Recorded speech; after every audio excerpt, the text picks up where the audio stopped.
Meus amigos, o bispo comunista argentino Mário Jorge Bergoglio Sivoli foi ontem a Bari, na Itália, para tratar dos problemas do Mediterrâneo.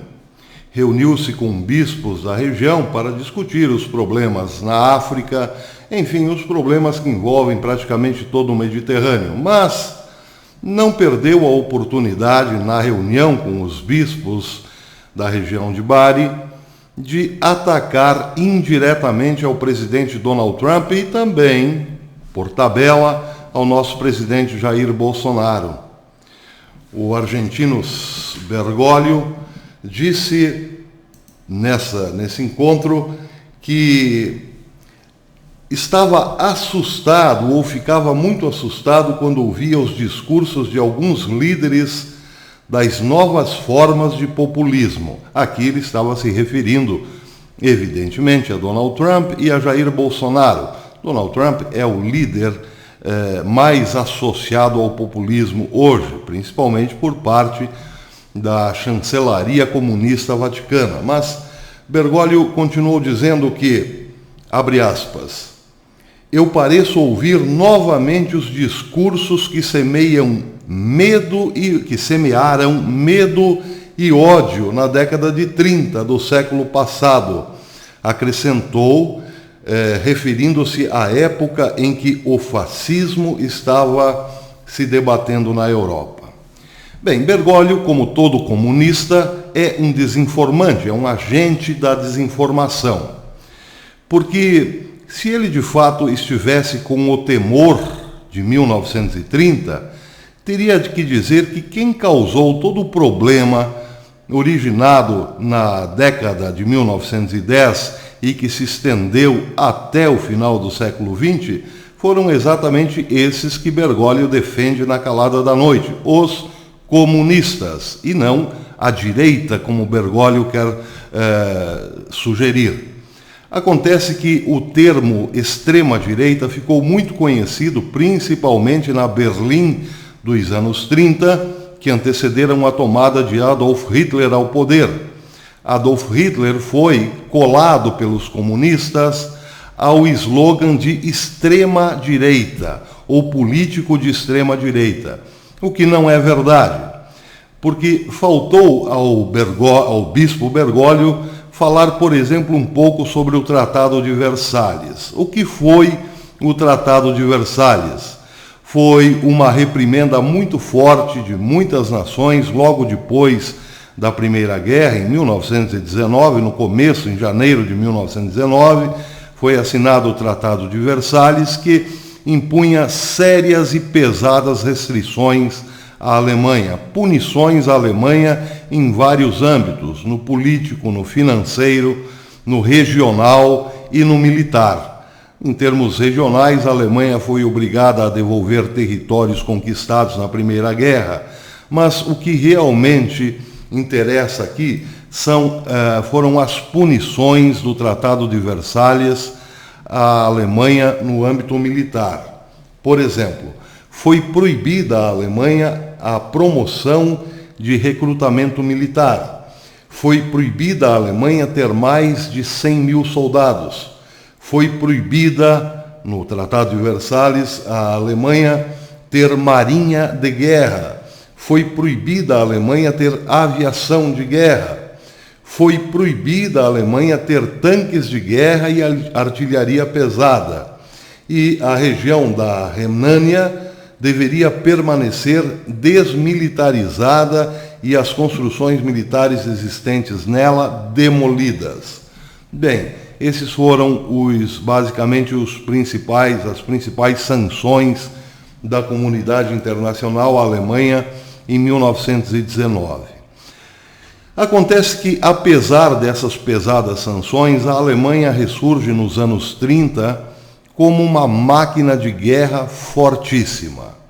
E aí a pergunta, como, se a Alemanha estava sob vigilância tremenda da comunidade internacional, como pôde a Alemanha desenvolver e aparecer nos anos 30 com um exército poderoso, não só em equipamentos, como em número de homens? ninguém viu a Alemanha se fortalecer militarmente de 1919 a 1935, por exemplo. Mas isso aconteceu. Só que ninguém viu porque isso não aconteceu em solo germânico. Isso aconteceu em território russo. Joseph Stalin achou por bem dar uma ajuda para a Alemanha se reerguer-se militarmente. Portanto, o exército alemão se desenvolveu nos anos de censura, nos anos de sanções, melhor dizendo, lá na Rússia. E quando o político Adolf Hitler passa a ser uma forte aposta para a tomada de poder, para chegar à chancelaria alemã, os nazistas que o apoiavam brigavam ferozmente contra os comunistas ligados à Rússia. Acontece que esse foi o pano de fundo para uma distinção que não correspondia à realidade. Os comunistas passaram a acusar os nazistas de extrema-direita e brigaram ferozmente, principalmente na Berlim dos anos 30, pela hegemonia do poder na Alemanha. Agora vamos fazer um parênteses e lembrar aqui a subida de FHC ao poder. FHC era um dos pais fundadores do PSDB e, portanto, era acusado pelo PT de ser direita.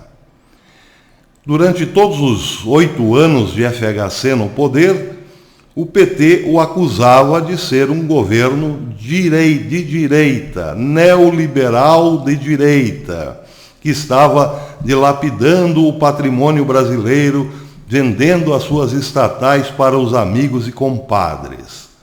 O discurso do PT pegou. Muita gente acabou acreditando que o PSDB de Fernando Henrique Cardoso era de direita e o PT de Luiz Inácio Lula da Silva de esquerda. A direita jogava fora o patrimônio brasileiro, impunha pesados impostos, taxações para manter o real e assim por diante. E o PT correndo por fora, lutando por liberdade social, evolução social, socialismo, comunismo e assim por diante. Acontece que PSDB e PT brigavam apenas por cargos, mas a política faziam os dois a mesma coisa. Estavam implantando o comunismo no Brasil. FHC ficou 8 anos no poder para fazer uma boa economia e entregá-la a Lula, para fazer a outra parte da comunização do Brasil. Eram 2 lados diferentes de uma mesma moeda. Pois foi exatamente isso que aconteceu nos anos 30.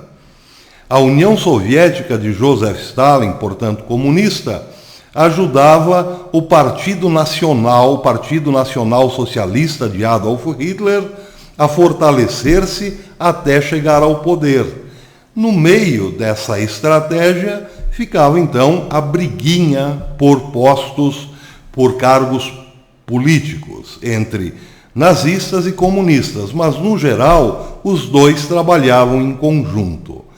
Até que, de fato, quando Hitler subiu ao poder, deu as costas para a Rússia, ou melhor, não deu as costas para a Rússia, voltou-se contra a Rússia, porque a ganância de Hitler era, quem sabe, mais urgente do que a de Stalin, que de fato era muito mais inteligente na estratégia militar. Os dois acabaram muito tarde, é verdade, brigando, e quando a Alemanha e quando os Estados Unidos finalmente entraram para valer na guerra, na Segunda Guerra dentro da Europa, isso abriu um flanco para a chegada dos russos pelo leste.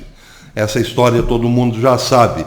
A Alemanha de Hitler foi derrotada por russos e americanos, basicamente. Agora, o que Sivoli não conta, o que o argentino Bergoglio não conta, é que até então o comunista Joseph Stalin armou o socialista Adolf Hitler para que esse criasse o caos na Europa, fosse, digamos, contaminado pela megalomania de conquistar o mundo, sabendo que Hitler se quebraria, como se quebrou bem mais no passado Alexandre o Grande, que estendeu tanto seus territórios que essa foi a sua ruína. Adolf Hitler fez o mesmo, estendeu-se pela África, quis tomar o mundo e não conseguiu. Portanto, abriu um flanco, se tornou vulnerável. E na cabeça de Stalin era só isso que importava. Quando os alemães começarem a se quebrar internamente, nós chegamos na retaguarda e tomamos tudo o que eles conquistaram. Mas, desde o princípio, foi um acordo como aqui no Brasil aconteceu entre PSDB e PT. Até hoje, vejam os senhores, que até hoje gente no Brasil acredita mesmo que o PSDB era de direita e o PT de esquerda. Até hoje tem gente mal informada que pensa que PT e PSDB eram inimigos políticos. Não, não eram. Brigavam por cargos no miúdo, no varejo, como se diz, mas no atacado tinham um único e mesmo propósito. O mesmo aconteceu na Europa. Bem, quando se fala em extrema-direita ou líderes populistas dos anos 30, Bergoglio está falando basicamente do Duce italiano e do Führer alemão. Acontece que o fascismo na Itália surgiu para dar uma solução econômica ao comunismo russo, à economia planificada da Rússia ou da União Soviética. E o nacionalsocialismo surge na Alemanha para implantar o comunismo ao modo de Adolf Hitler e não de Joseph Stalin. Mas o comunismo estava ali. Portanto, os chamados líderes populistas da Europa que assustaram Bergoglio, da Europa dos anos 30 que assustam Bergoglio, eram todos comunistas, ponto. Só que Bergoglio não explica isso. E quando aponta o dedo para criticar Donald Trump e Jair Bolsonaro, quer fazer com que cole nesses dois o mesmo estigma de Adolf Hitler e Joseph Stalin. Não vai pegar, porque o povo brasileiro já sabe que, como o bispo comunista argentino, além de tentar destruir a igreja, implantando dentro da igreja a adoração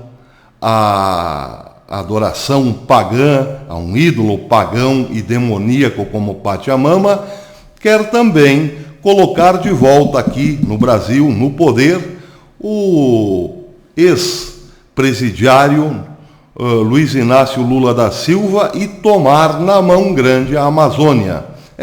Ele quer passar a Amazônia para um governo global.